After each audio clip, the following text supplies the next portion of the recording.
Welcome to the Techie Tessie channel. My name is Tess, and today I'm going to be showing you how to set up a Raspberry Pi.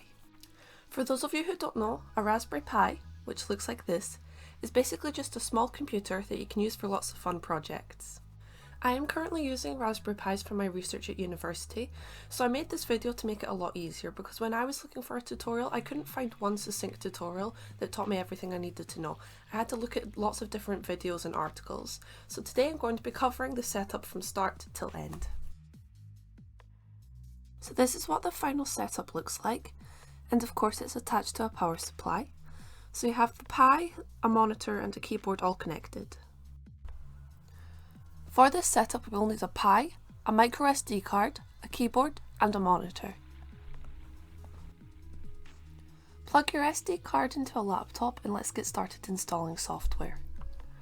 So the first piece of software you want to install is called SD Card Formatter, and the link to this is in the description below. The card you want to select is your SD card because you don't want to be overwriting your hard drive. So what this does is it gives you a clean slate, it wipes your SD card clean and formats it correctly. So make sure you select your correct SD card, click the overwrite format and click format. And this will take a while, so grab a cup of tea.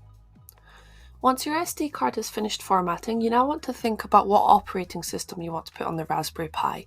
And Raspberry Pi has its own operating system, Raspberry Pi OS, otherwise known as Raspian. And so you have to download an image file for this operating system to work, and these can be downloaded off the Raspberry Pi website. Description is in the link below. Links in the description below, I mean. I have two versions of this. This one is a 32-bit version of the operating system, which is the default, and I also have the 64-bit version, which is what I need for my research. So pick whichever one works best for you. Then the next piece of software you want to install is called Etcher, and the link to this is in the description below as well. So you want to open this up, and this is going to put the operating system on your SD card. So flash from file, and the file I want to use is the 64-bit Raspbian operating system. We want to flash that to our SD card. Again, make sure it's the correct one.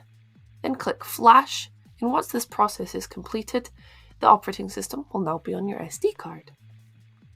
Now that your SD card's ready, plug it into the Pi and let's get it connected to the hardware.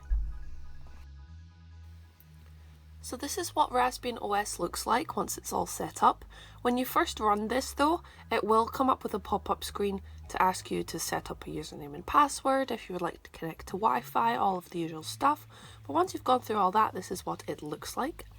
The keyboard I'm using is actually wireless, so we don't need to talk about how to really set that up. Just with this little USB adapter here. The monitor is connected through a HDMI cable and a USB, both of which actually came with the monitor itself, which I got from my university. But everything is pretty standard to set up. You also have a power supply, obviously. You'll need to power the computer. But yes, everyone's setup will look a little bit different. It just depends on what hardware you've got, but this is what mine looks like. I hope you found this video helpful. Be sure to like, subscribe, and keep the code coming. I'll see you next time.